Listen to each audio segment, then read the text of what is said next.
Good evening and welcome to Q&A. I'm Tony Jones, answering your questions tonight. Astrophysicist and atheist Lawrence Krauss. Howard Government Minister turned Radio National broadcaster Amanda Vanstone. Gene Robinson, the first openly gay man to be ordained a bishop in a major church. The leader of the Christian Democratic Party, Reverend Fred Nile. And Hawke Government Minister, now Age Discrimination Commissioner Susan Ryan. Please welcome our panel.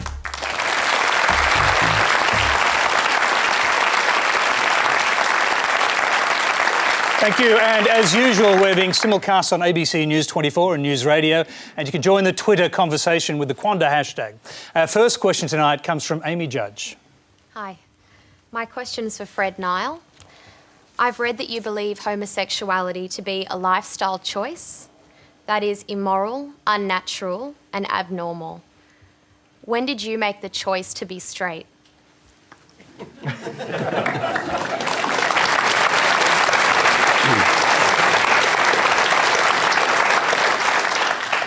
A choice you maintain to this very day.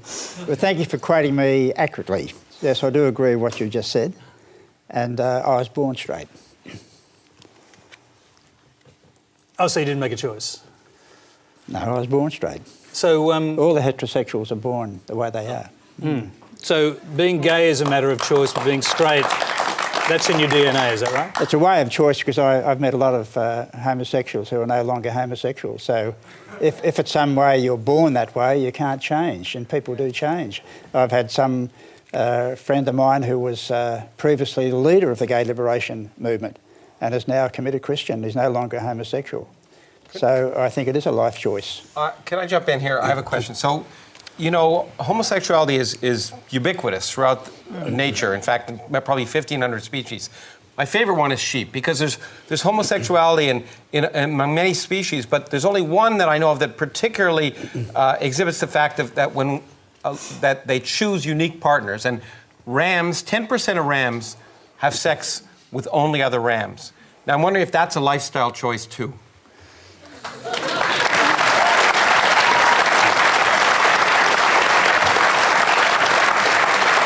It's just a crazy mixed-up ram, that's all. OK, I'm going to actually go to Gene Robinson. Do you regard your sexuality as a matter of choice? Well, I appreciate getting a voice here, since I may be the only gay person on the panel. I don't know. I'm very happy. I think it's the experience of most gay and lesbian people that indeed this is something that was determined long before choice was remotely an option. And in fact, all the research shows that sexual orientation is set by the time one is 3 years old, much earlier than any kind of meaningful choice can be made. I think given the stigma against gay and lesbian, bisexual, transgender, and intersex people, you'd have to have your head examined to choose it. On the other hand, I think it's really important to understand that we wouldn't choose to be straight if we had that option, because we are who we are, and some of us are even rather fabulous.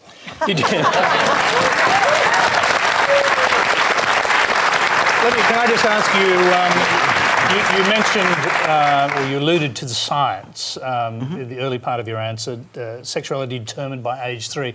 What is the science? We've heard in the past about the gay gene, and by this I don't mean... I am the gay gene. I appreciate there's a coincidence there, but have you followed the latest science? The science, as I understand it, is that we still don't know the mixture of nurture versus nature. But as I say, whatever that mixture is, it's determined by the age of 3, long before a choice is anything meaningful. And certainly it's borne out by the experience of LGBTI people themselves. This is something one discovers about oneself as you live through your life, because you know, we grow up learning the same things everyone else does. We're told all the awful things about us, and so coming out to oneself is the hardest part.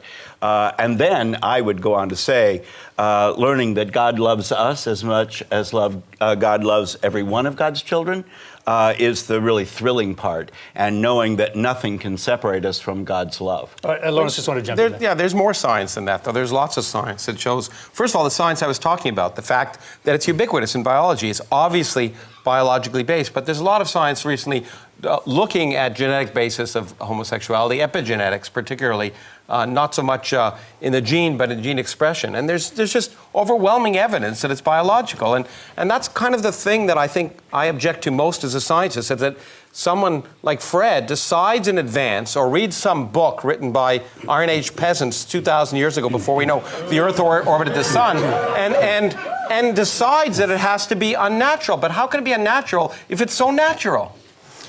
Yeah, I just want to hear very briefly on this from our other two panellists. Let's start with Susan Ryan. Your thoughts? Well, I agree entirely with the scientific view on this. As you say, it's ubiquitous. We understand, we all grew up, us older people grew up in a society where homosexuality was repressed. People didn't like to talk about it. People didn't like it was happening. But as we understood that some people were homosexual, we then look around the world in every society, be it an old society, a modern society, be it an urban, rural, in every society. Is it about 10%, Gene? Probably a little less than that. 2%. 2%. Don't exaggerate. Okay, let's quickly let's bring Amanda Vanson in here. Let's not quibble. To me, it is a part of nature. It is a part of the fabulous diversity of human beings, and we have fabulous Jean over here to prove that. But no, I think it is absolutely a part of human society. Thank you for the sheep stuff. I didn't know that. It's great having a scientist on the program. And therefore, we should all recognise that equality, legal equality, marriage equality, must be extended to people. It is absolutely unacceptable. Ask for a brief answer, and I'll get one from Amanda Vanson, I'm sure. You will get a brief one. Susan and I have agreed dangerously on a number of things over a long period of time, and I agree with what she says now. And the question I'd put to Fred Nile, if I may, is if you believe that society is made up of people who are dependent on each other, who are prepared to say, I'll care and look after this person, as opposed to wanting the state to do it, why in God's name wouldn't you be in favour of gay marriage? I'll pause you on that thought. We've actually got a question about this, and we'll take it right now. I'd quite like the answer. Yeah, I know, but you don't get to ask questions. The people in the audience do. So the next question comes from David Fuad. My question is directed towards Jean Robinson. Jean, being a bishop, a leader, and an example for many Christians in the world, how can you encourage the act of homosexuality when it has been condemned numerous times in the Bible, being called unnatural, unrighteous, lawless, an abomination, and shameless? And being a Christian, how can you encourage gay marriage when Christ himself said that God made them male and female, therefore a man shall leave his father and mother and be joined to his wife? Amen to that.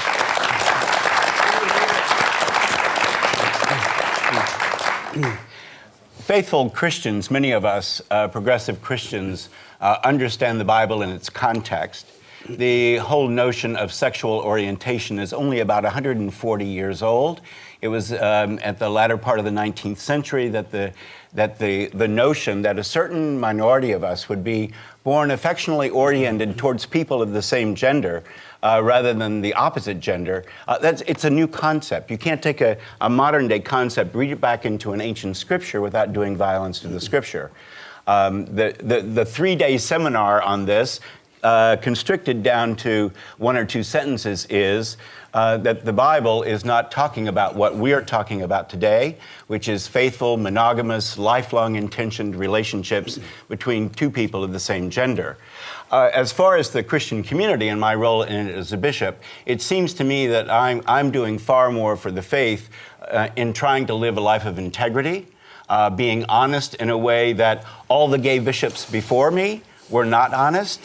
And standing up for who I am, which is a child of God who happens to be gay and is absolutely convinced of God's love for me. Briefly, Jean,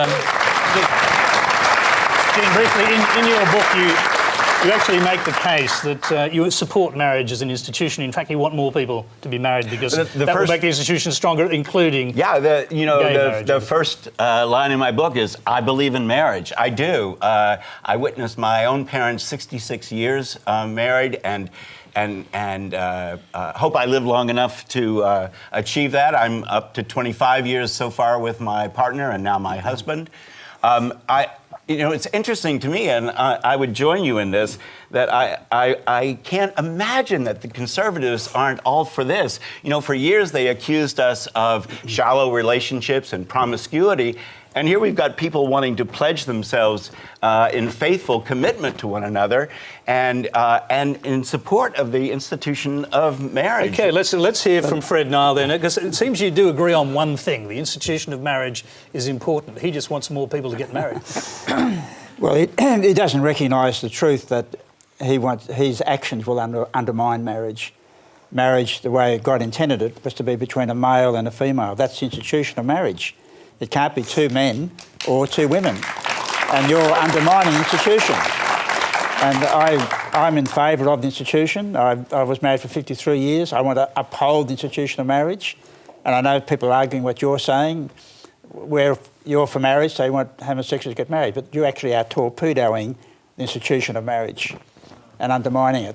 I think what's torpedoing the institution of marriage is the very high number of heterosexual people who are jumping out of it. Yeah,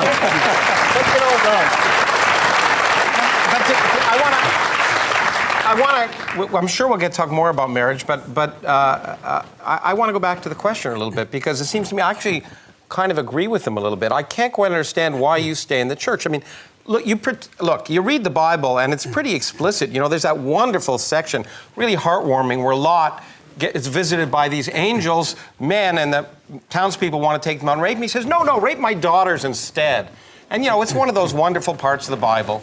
And I'm just, when you read all of this, and, you read that men who lay together should be killed and all that, you can interpret it all you want, but you're sort of picking and choosing, I think. You decide you want to be a Christian, and you throw out the stuff you don't like I think most Christians do, actually. Throw out the stuff you don't like, keep the stuff you do. Why not just throw out the whole thing and just be happy and love people and be gay? It's a fair question, you can answer that. Yeah, I'm actually delighted to respond to that question. It's the experience of the living God in my own life. That's why I stick with it. That's why I believe that the church, the synagogue, the mosque can constantly reform itself, because God's will is being revealed to us over time. We're constantly understanding better God's will, and this is one of those places where we're changing what we have believed for 2,000 or 3,000 years. I believe that Scripture is holy in the sense that it is the story of people who have had an experience with the living God, and we read it in order to know where to look in our own lives for an experience of the living God. And so I do believe in it. The church has got a lot to apologize for, but then again, don't we all? And I believe that this is the way to discern God's will, and I'm thrilled to be a part of it. Okay, I'm just going to go to Fred Nile here. What makes you think that you understand God's will and he, the bishop, does not? Because I take as my authority Jesus Christ, the Son of God, and also the living word, and I believe that God gave to us the written word, the Holy Bible. And as a bishop, you would know, the church for 2,000 years and longer has upheld marriage as it is, and has also said that homosexuality is immoral, unnatural, and so on. Well, so you are going against the teaching of the church. So Large brings up. So you should be ashamed to be a bishop and going against the teaching of the church. I'm just going to interrupt because I'm agreeing with the atheist over there. Just hold on. The Bible is always open to interpretation. We've actually got a question on this subject from Rebecca Chrysler. So why is it that when the Bible contains something that's obviously ethically wrong, for example, happy are those who seize your children and smash them against a rock, which is in Psalm 137, religious people claim that the Bible is just a guideline and shouldn't be taken literally. So why is it the second Psalm brings up gay marriage, they use the Bible as a concrete reason to oppose it? Yeah, Fred Nile. The Bible has many messages, I think, is part of the point there, including some very violent ones. Yes, well, as you heard earlier from Lawrence. Well, we Krauss. understand that you have the Old Testament and the New Testament. And Jesus made it very clear that he had replaced the Old Testament with the emphasis it did have with the New Testament and said, I have a new commandment for you to love one another. And so Jesus brought in a completely new emphasis, which is what I follow as a Christian. But can I just make the point that Gene and his partner love one another? Isn't that following the teaching? Well, I'm not...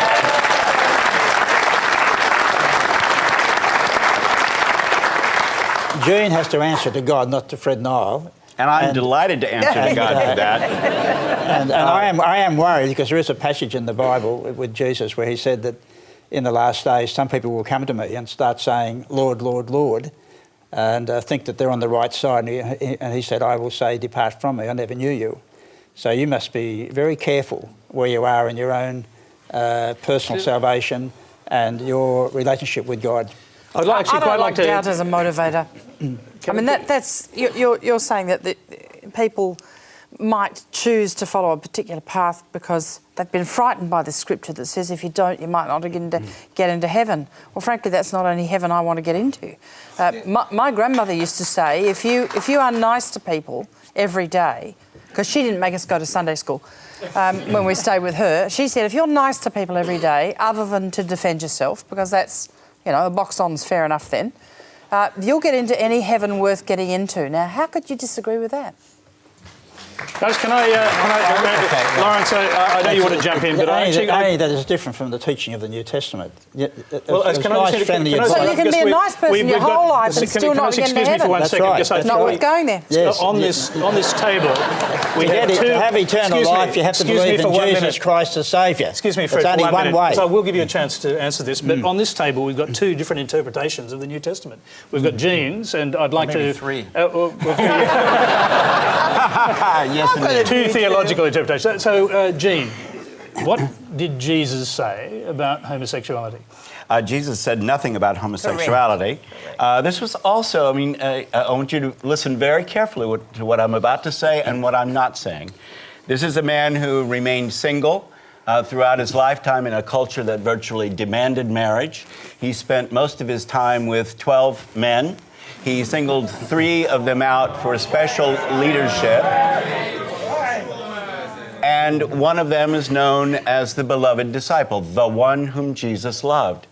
I think to solicit Jesus into the notion of nuclear families, husband to wife and 2.2 children, begs the question of the fact that Jesus actually had a very kind of alternate lifestyle. I'm not saying he was gay. I'm not saying that he ever had sex with anyone. I'm just saying that this is a man who lived outside the normal boundaries of his own culture and knew about a family of choice. When his mother and brothers came to fetch him once at a house and he was told they were outside, he said, who are my mothers and brothers? They're the ones who do the will of God. So I think we have lots of room to wonder about this Jesus who was always reaching out to the marginalized, to the oppressed, and was always advocating for them, usually against the moral arbiters of that day. Okay, now Fred, there's the other interpretation of the New Testament. Yes. According to Gene, Jesus said nothing about homosexuality. Yes, well, he's misrepresenting what Jesus said. What did he say? Jesus, for example, did say what marriage is. When they were asking him, he said, marriage is where a man shall leave his mother and father and shall cleave to his wife, the two shall become one. 2 men cannot become one, 2 women cannot become one. But God has made us biologically so a male and a female can become one and complement each other. So that's the first thing. There is also a code word in the New Testament, and Jesus often referred to Sodom. And everybody, and it's been all quoted here already, you quoted the story. So every Jewish listener knew what Jesus was referring to when he said, it's going to be worse for you than it was for Sodom. He only had to use the word Sodom. They all knew what the story is about, where the men wanted to have sex with these 2 attractive, I assume they were attractive angels, male angels. Actually, Fred, you're quite wrong about that. If you go back and read, you'll see that Jesus said that the sin of Sodom was its ill treatment of the poor. Well, let me jump in and say, we're all pretending Jesus was this great guy, but let's step back and say, this guy also seemed to say, if you don't believe in me, you know what? You'll be condemned to you won't get to heaven. You'll be condemned eternally to pain and worse than the people in Sodom and Gomorrah just for not believing in me. What kind of God would you? I mean, it's just, what kind of love is that? What kind of love? People who are loving, caring, good people will go to hell for all eternity for choosing to use their brains. And I find that just. Okay. I'm here from Susan, who's been left out a little bit on the end there. Well, I'm not gay. I'm not married. Not a great fan of marriage. I have been married, so maybe I haven't got a lot. Maybe I haven't got a lot to say. But I've got this. I was brought up a Catholic, and our religious education was really the New Testament, not the Old Testament, and the parts of that I remember very fondly, and indeed I have brought into my political life and my human rights work, is not whether Jesus said Sodom or it's feeding the sick. It's healing feeding the hungry, healing the sick, even raising someone from the dead, which is the ultimate healing. It's throwing the usurers out of the temple. It's including women in the conversation he was having with his disciples. It's saying, suffer the little children. They're the things that I think are worthwhile, even though I'm not signed up to any religion these days, Lawrence, because I think they're things, we can all incorporate. But this argument endlessly about, Fred, that you're going about this was in the Old Testament. I mean, we're here now. It's 2013. We've got responsibilities to each other. We've got responsibilities to the people Jesus Christ apparently looked after. Let's go for it. Yeah, but I'll just to sort of end this part of the discussion, can I just bring Fred back in here? I mean, are you worried if you create a kind of exclusive world where your version of Christianity leaves out people like Jean, that's actually bad? Well, I'm not leaving him out. He's excluding himself. I haven't left him out. I want him to come in. In fact, he's not excluding himself in the sense that he is a bishop with his own congregation. I'd like at the end of this program to say I believe in what you've just been saying, Fred. But are all the people who also believe in God but from other religions are also excluded, I presume?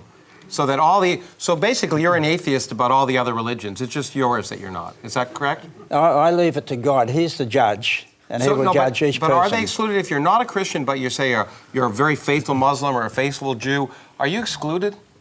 I'm just saying, God will judge them, not me. Okay. And I know God is a loving God, and God will be fair, and He's dealing with each individual. We've got a question from the floor who put up his hand. I'll just quickly get to you. Hi there, Fred. I want to ask you, when the suicide rate is so high in LGBT teens, when you use such hateful and disgusting language about them, do you not feel, or I think maybe you should, feel slightly responsible for some of this that goes on?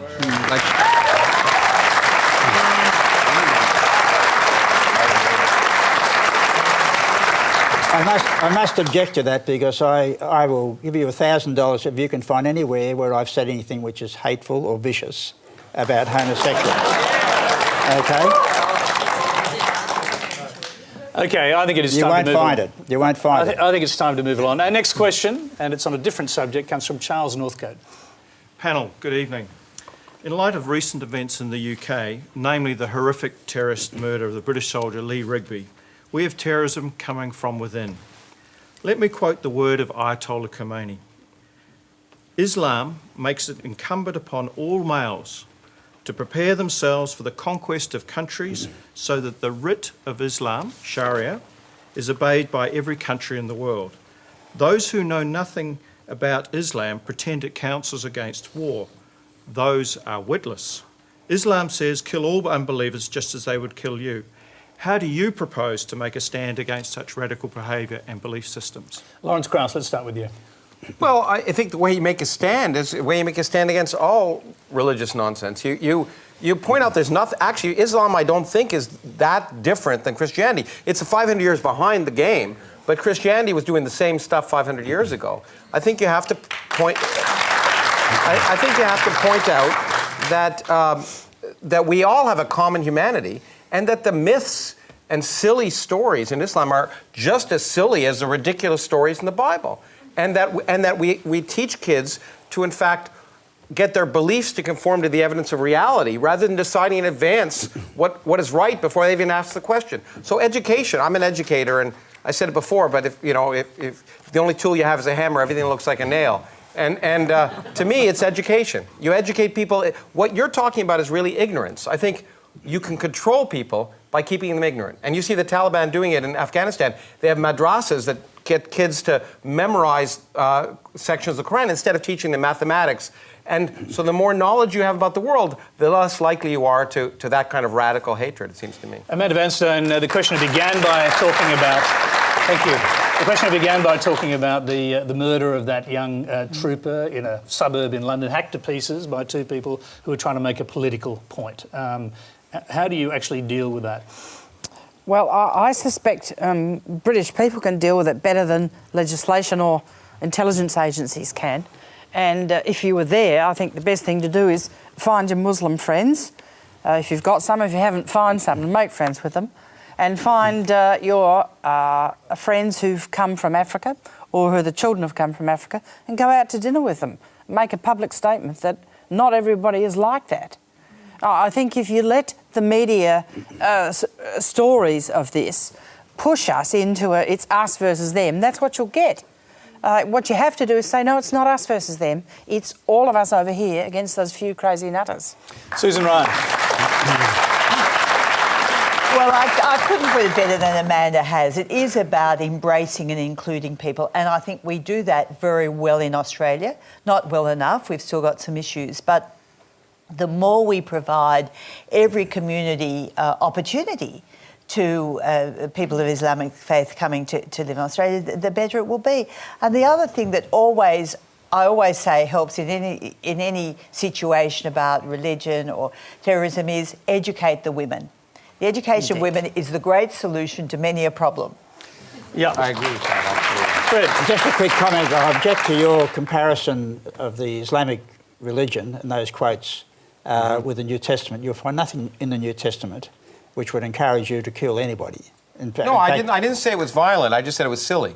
No, but you were given the impression, as you said, 500 years ago, what happened 500 years ago was not based on what the New Testament teaches. It's based on the Crusades and what Well, men I mean, think. I actually think the worst crime in the New Testament is the crucifixion of Jesus. It seems to me amazing that you solve the problems of the world by having someone sacrifice, by having this person violently tortured and sacrificed for the sins of a non-existent forebear who made the mistake of taking an apple from a rib woman. I mean, it just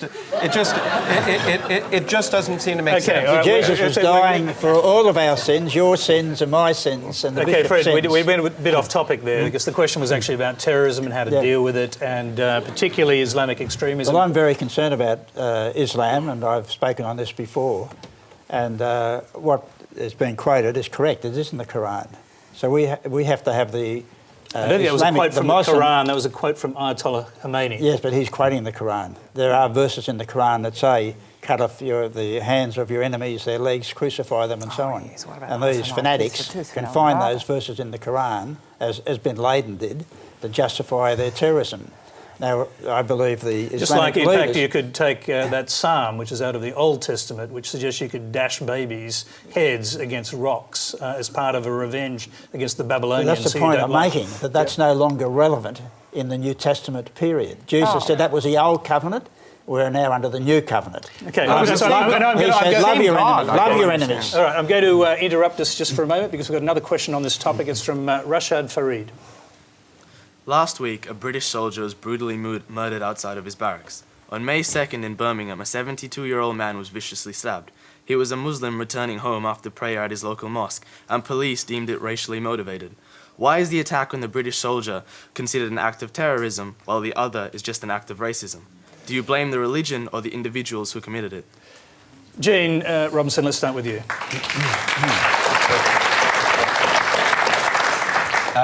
Rashad, I believe is your name? Yes. I think you're absolutely right to point out this discrepancy. I think it points to prejudice and bias on our part and the part of the media. Both are serious and both need to be taken seriously. I think we have extremists in every religion, and Christians should be very humble about pointing out someone else's extremism, and we have just as many Christians would love to see a theocracy as Muslims or Jews. Actually, the Jews are better on this than any of us. They have rarely ever wanted to take over the world. the way some Christians and Muslims have done. I think that one of the ways in which we can respond to this kind of terrorism is to encourage the middle ground of all the religions to stand up and speak. We have let the extremists own the airwaves, own the blogs, own the social media, and those people of peace in all of the world religions and those of no religion need to stand up and speak for the vast majority of us who find all of those crimes heinous. Fred, you've heard the comparison. So, a 72-year-old Muslim man returning from prayers, stabbed to death in the street, and the comparison is made with the killing of the soldier who was hacked to death in the street. The difference is, I suppose, that the killers in that case stood in front of phone cameras and told their reasons. What are your thoughts? Well, I'm just as critical of both the individuals who carried out those horrific murders. I've got no interest in supporting that, and I follow what Jesus said, love your enemies. And that's a central teaching of the Christian faith. It's not a source of violence against people at all. Well, who are the enemies in this case? I just don't know who the enemy. Are you saying the Islam is the enemy? Whoever's attacking you, like in Cairo, burning down the cathedral, that's your enemy. So you still love them, but you try to change that society. Part of the problem, and here is that, and I agree with, of course, what you just said, but that we label people. And religion is a wonderful way of labeling people and making us versus them. And so we don't see the people. We see them being Christians or Muslims. And we hate them because of that. And so that's one other reason why I think religion gets in the way, because it causes us to stereotype people instead of seeing people as individuals with a common humanity. But can I just interrupt there? Because in this particular case, the case of the two men who killed in a suburban street, hacked to death, literally, a British soldier, we did see them, actually. We saw them as individuals, and they used phone cameras rather uniquely immediately after the event, still covered in blood, to explain their reasons. How do you deal with that? Look, the point is that obviously they were driven by hate. But my point was that they were not killing that poor young man because they knew him, they knew anything about him. They'd already labeled him by a bunch of labels: military, representative of a Christian state that had done supposed atrocities against Islam, and that's the kind of labeling that leads people to be able to do these heinous acts because they no longer see people as people, but representative of something they hate. And that, to me, is one of the real problems of the us versus themness of religious groups that cause other people to no longer be people. Amanda, just taking the young man's question up there, I mean, he's asking whether the two things are fundamentally different. The stabbing to death, a racist attack of an elderly Muslim man, and the killing with knives and hatchets of the British soldier. I don't know the details of the second case, but they would seem, on what you've said, to be inextricably related. I mean, the more you have people saying Muslims want to go and kill everybody, the more you have whipping everyone else up into a frenzy of fear and apprehension and a feeling that they must deal with this. So it goes back to what my granny said: if you lead a good life, you'll get into any heaven worth getting into. And it follows that you know, if I get up to heaven and St. Peter says, gee, you made a mistake, you went to the Anglican church, you should have gone to a Catholic one, or you should have gone to some other church, I'm going to be bitterly disappointed, because I went to a Christian school and I was taught the need to be a good person and not judge people, as you say, on labels. It doesn't matter if they're Catholic or Anglican or Muslim or whatever. What matters is whether they are a good and decent person. And that's how we should be dealing with each other. And once you start this, well, they're Muslims, they want to kill you, well, you're separating it out, you're getting into us and them, and you will have battles, ugly ones, where people will be killed. Steve Weinberg, who's a physicist and also an atheist, said that there are good people and there are bad people. And good people do good things and bad people do bad things. When good people do bad things, it's religion. Okay, so may I just jump in here and there's a say young man there that- with his hand up in the air. We'll just get a microphone over to you. Just come in, Gene. Go ahead.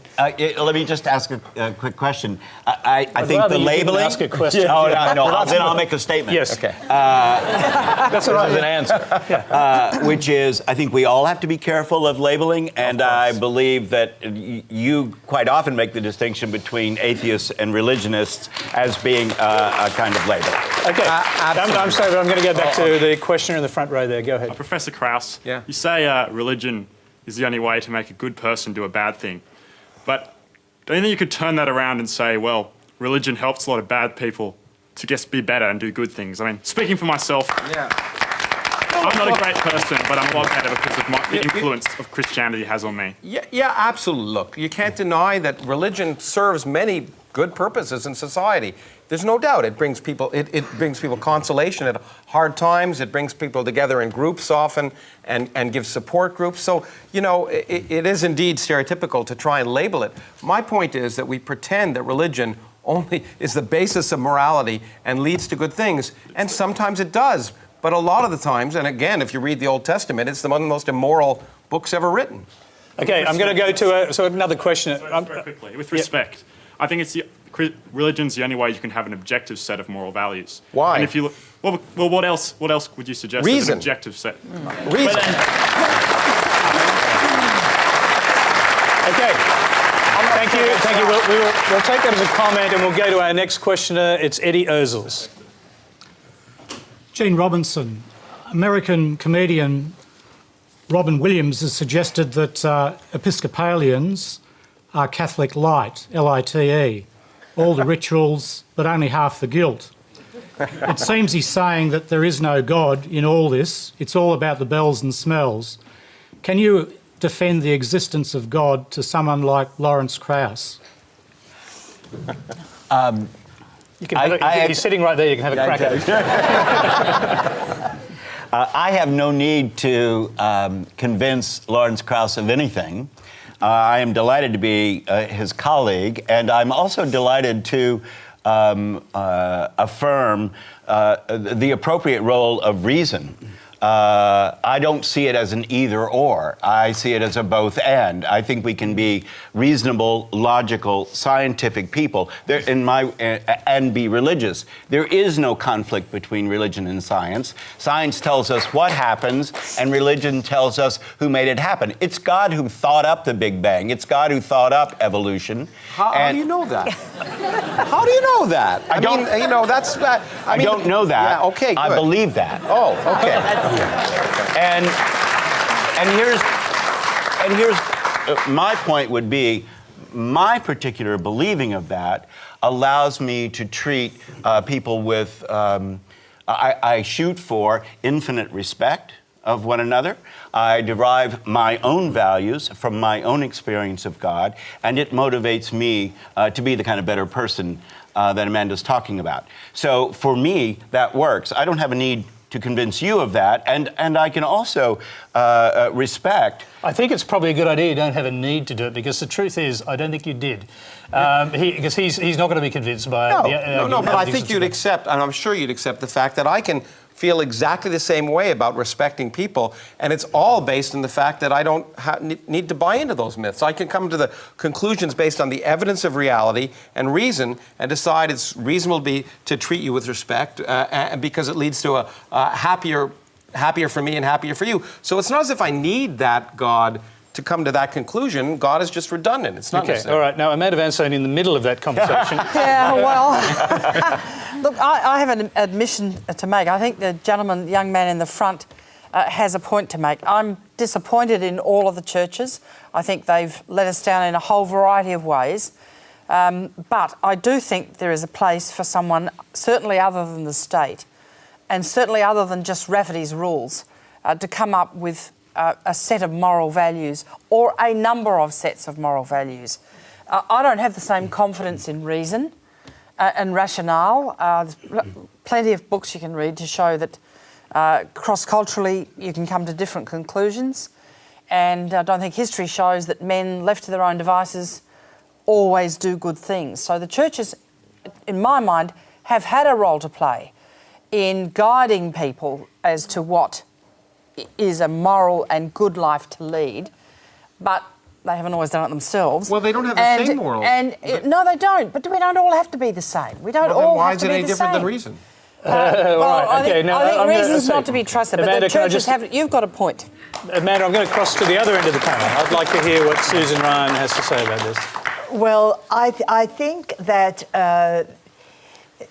having a faith can inspire people to live very good lives. We have two examples here. I'm not sure about Amanda's status. You don't have to tell me what you're... Give me a break. You think I'm She's a good liberal. But it's not the only. It's not the only thing. I mean, I know many people in my own family, Catholic nuns, priests, and so on, who live a life of altruism, which I, with my political philosophy, admire. But I agree with you, you don't need to have it. If it's there, you think, well, that's good. That's very fine. You're a Sister of Mercy who goes and works with the asylum seekers and so on. I really admire that. I respect it. I'll do what I can to help you. But there are other people who go and do similar good works from different motivation. So I would never knock someone's religious motivation.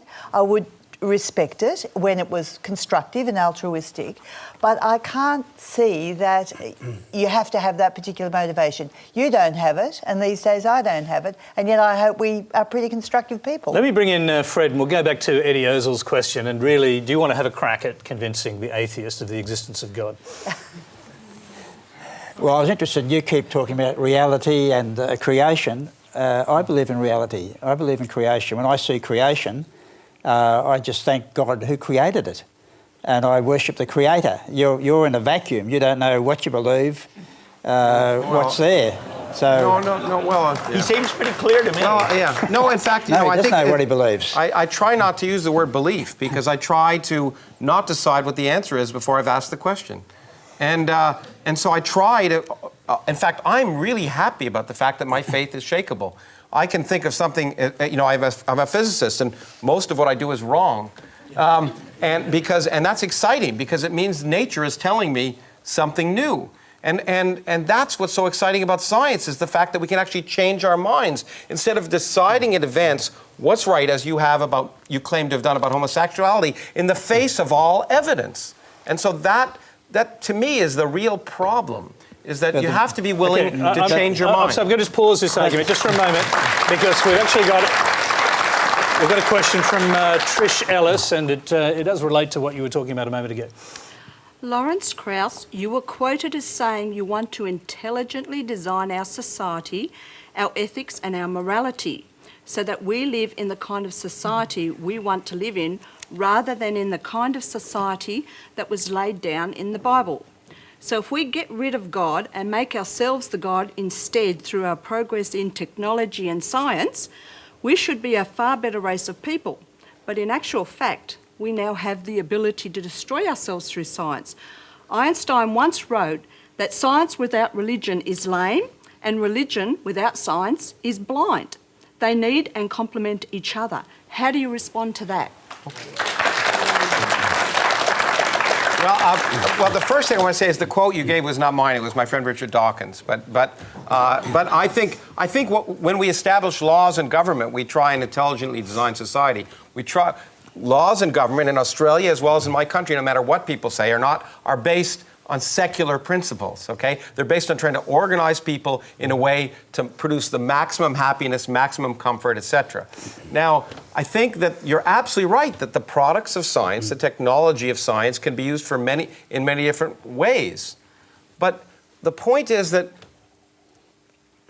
what we need to do is, if we're going to address the main problems of the 21st century, including the danger of nuclear weapons, we have to be honest about them. We have to be honest about things like the fact that the global warming is happening, and we have to deal with it instead of just deciding in advance what the problem is. So what we have to do is say, let's make our policies be based on empirical evidence. Wouldn't that be amazing if we made our public policy and government based on reality instead of ideology? Lawrence, I'm sorry to interrupt, but can I just bring you to the latter part of the question, because Albert Einstein's not here on the panel, but Albert Einstein is the iconic genius. He clung to his belief. He wasn't religious. You know, I didn't get to know him very well because he was dead before I born. But he's been misused. His quotes have been misused completely. He derided a personal God more than anyone else. When he talked about religion, he talked about order in the universe, the God of Spinoza, whatever you want to talk about. He made it quite clear, as many people do, that their religious beliefs, because no matter what you say, science is certainly compatible with some vague notion of a purpose to the universe. We can't ever disprove that there's some purpose in the universe. There's just no evidence for one. But it is incompatible with the detailed doctrines of the world's major religions. And Einstein argued that as strongly as anyone else. Okay, Gene Robinson, I mean, the quote still remains, if religion without science is blind, I think it was. That was a quote from Einstein, according to our questioner. What do you say? Well, I like the quotation in the sense that it ties the two together. And I think either one by themselves can be distorted and incomplete. So for me, putting the two together is really important. Where I find science a kind of shortcoming is that science can describe what is and how it works, but there is much that is unprovable that is also important to me. So a scientist can tell me what makes a sunset colorful, how it works, how the curvature of the Earth affects it, but it doesn't tell me about beauty. It doesn't tell me about watching that sunset and being inspired by it. So I would say that the two together are very much important. I couldn't agree more with Lawrence about basing our policies and our public stances and so on the actual facts. And one of the things in America right now that just makes me crazy is that no one seems to think that the facts matter. Yeah. And we are getting into terrible trouble because of that. But I'm going to interrupt because Fred I'd wants just like to get in to there. challenge Lawrence that the greatest fact is the fact of Jesus Christ. How do you know? He's a reality, and he came into this world to show us the way of salvation, and he said in his own teaching, he said he did? who do you say that I am? And so the question you have to ask, who was Jesus Christ? And what is his meaning, his life to you? And his death, you talk about the crucifixion. What does it mean for you? Well, and it's a source of salvation. He died for our sins. When someone tells me they're God, I tend not to believe it, okay? It's just, But have you studied, hold on. Are you open-minded enough as I'm a not scientist even sure he was real, to tell you the truth. to study Jesus Christ and to study the New Testament? Well, can I just are put you open-minded enough? I just Fred, would like you to give me when I was a kid, I read. Can I just put this to you as a counterpoint? Are you open-minded enough to accept the Muslim position that Muhammad is the greatest man in history?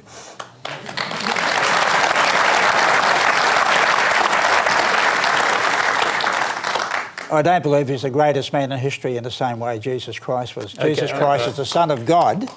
And that's because you've decided he is. But that's factual history. You can actually study that. Factual history? There are documents, there are historical documents that show that. That show what? It's not that a he myth. existed or that he's the Son of God? Well, I'll tell you one thing, Lawrence, Muhammad certainly agreed that Jesus Christ was a great prophet. So we'll leave that aside for one moment. Provability We've got a few other questions to go to. You're watching Q&A. The next question is a video question. It comes from James Mackay in Orange, New South Wales. My question is to Mr. Nile. I have a terminal illness, motor neuron disease. Why did you not support the New South Wales Greens' rights of the terminally ill bill? By your actions, you have condemned me to a very painful, undignified death.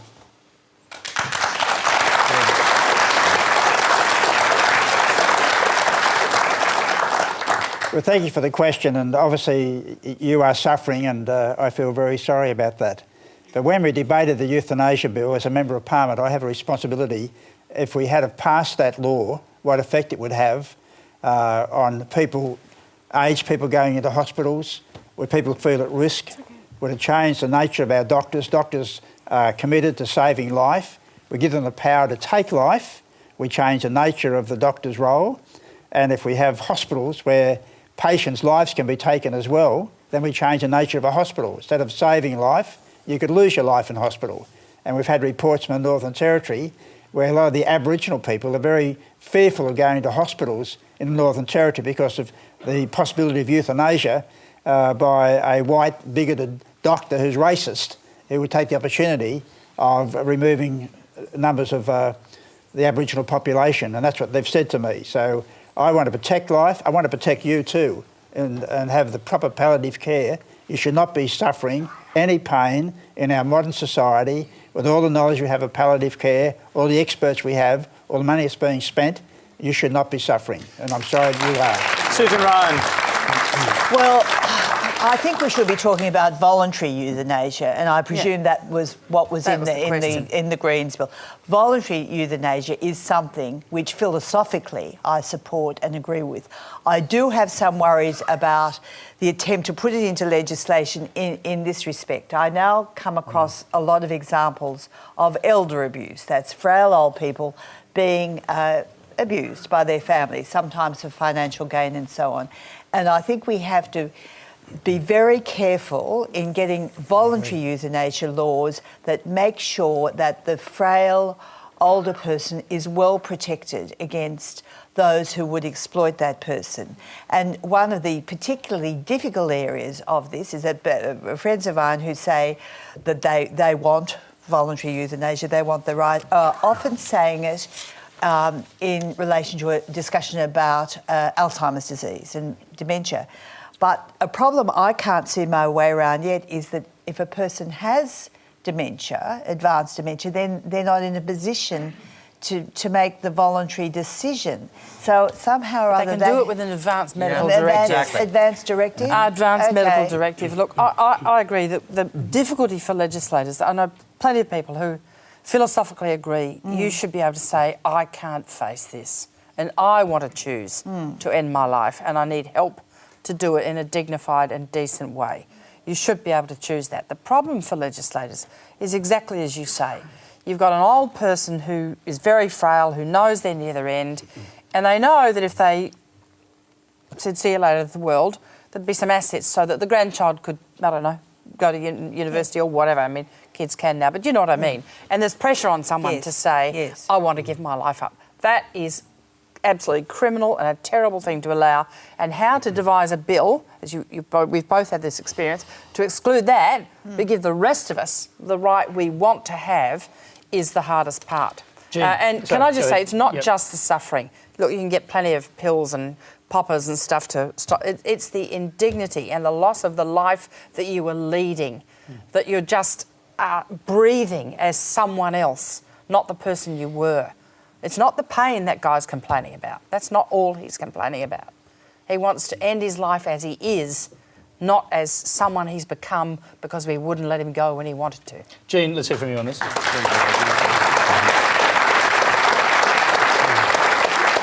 So I would very much agree with Susan and Amanda on this. I think that part of a society's respect for each individual citizen includes this right to die with dignity.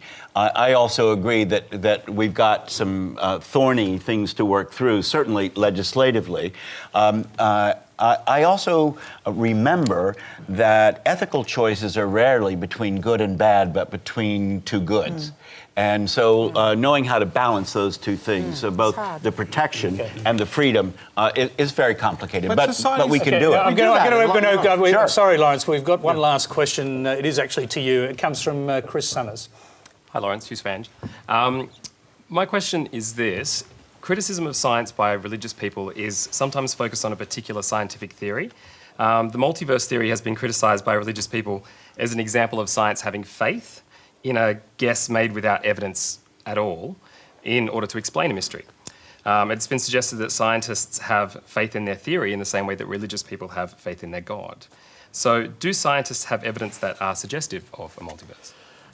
Can you give us a multiverse theory in 30 seconds? Is that possible? Well, yeah, the difference between the multiverse and God is the multiverse is well motivated by evidence, okay? So we've been driven to it because of theories that actually do describe nature. And so those same theories can be tested. And so, in fact, just like we knew atoms existed before we could see them, okay, it is true that if there are many universes, we're subject, and in my own field, I'm constantly reminded that we're limited, that we live in one universe. Most of us do. The Republican Party in my country doesn't. And therefore, there are some questions we can't empirically test directly. But if, for example, we have a fundamental physics theory that makes 25 predictions, all of which agree with the data, and the 26th prediction is that in the early universe, those same physical processes would have resulted in an early expansion that would produce many different regions that are causally disconnected, there'd be no reason not to accept that fact. But the other huge difference is, however, that if there was any evidence against it, we'd throw it out like yesterday's newspaper. That's not the faith of religion.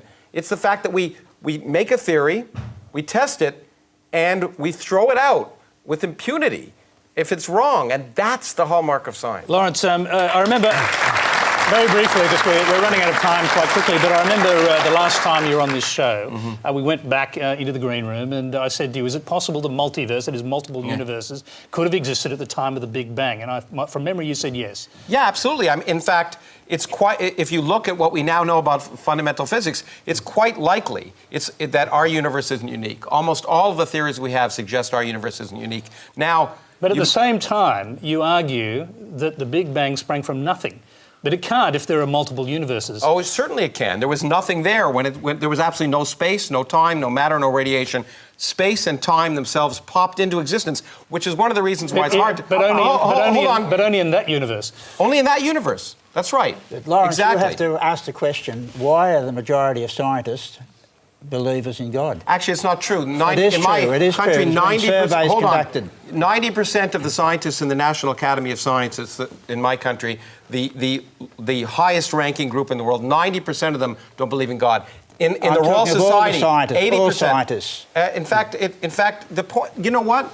Again, some people think God is important to science. It isn't. The point is that, again, as Steve Weinberg said, most scientists don't think enough about God to even know if they're atheists. It never comes up because it's not relevant to trying to understand how the universe works. I've never heard it discussed in a scientific meeting. It's just not an issue. It's irrelevant. There have been surveys. Fred, I think I can help you with one thing at least, and that is that any God worth following wants converts, not conscripts. So religious people should stop looking to parliaments to conscript people in to a belief that they don't adopt. Okay, I'm sorry. I'm sorry, everybody. The laws of the universe have dictated that we're out of time. That's all we have time for on our panel tonight. Lawrence, please welcome our panel. Please thank our panel, I should say. Lawrence Krauss. We'll go again. We can start again in another universe. Amanda Van Stone, Gene Robinson, Fred Nile and Susan Ryan.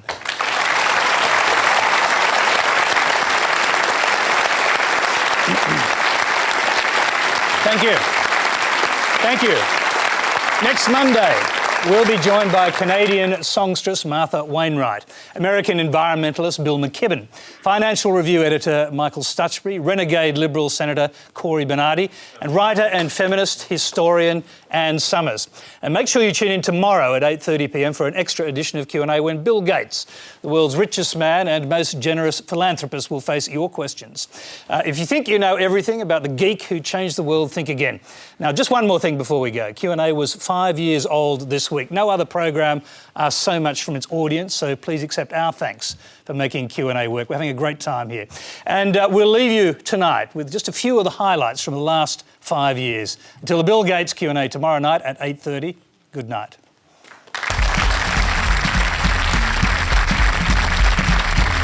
Good evening and welcome to the very first Q&A, what we like to call a new adventure in democracy where you get to ask the questions. How big of a tool is Mark Latham? My question doesn't actually go out to the panel tonight. It goes to this beautiful girl next to me. Will you marry me? And you can join the live Twitter conversation by following the hashtag, whatever that is, on your screen right now. You're a parliamentarian in Australia who believes the world you live in is less than 10,000 I remain caught in the illusion of my ordinary reality. I perceive myself as an agent killing you. What the fuck? fuck? Oh my God. These people are fucking lunatics. That was a Facebook question. While Barry's just going to deal with his phone. That's probably your agent just wondering if that was a very good joke. You've got a big ass, Julia. Just get on. I'm just kidding. It's ABC crowd. I love it. I would have expected more applause for a cheap one. Should perhaps the Australian people consider charging you with treason? No, we're not going to do that. Please. And this is for your just someone. Forget it. Okay, you're watching. Relax. You've never considered it? What, forming a political party with Kevin? Malcolm and I could never agree on the leadership. So you and Julia couldn't either. Okay, you're watching Q&A. It's live and unusual. With anything that's going to do this. Kick a dash. Who said that? So we'll take that as a comment.